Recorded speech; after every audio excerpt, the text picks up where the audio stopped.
বাঁচাতে চায় তাকে বিপদে ফেলে। বুঝবেন, আল্লাহ যদি কাউকে বাঁচাইতে চায় বিপদে ফেলে। মনে করেন আপনি রাস্তা দিয়ে হেঁটে যাচ্ছেন, পা একটা মশার গেছে, ও মারে, আল্লাহ পাক ফেরেশতারা বলে যে আমার বান্দার এই ব্যথার কারণে গুনাহ মাফ কর, গুনাহ মাফ কর, গুনাহ মাফ কর, গুনাহ মাফ কর, গুনাহ মাফ কর। বান্দা তো বুঝে না, বান্দা বলে যে আল্লাহ আমার পাটাই তুমি ভাঙতে পাইলা।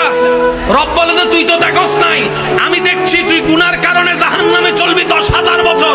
ওই 10,000 বছর আগুন থেকে বাঁচানোর জন্য আমি দুনিয়ার তোরে 2 বছরের পায়ের কষ্ট দিয়ে মাফ করে দিচ্ছি।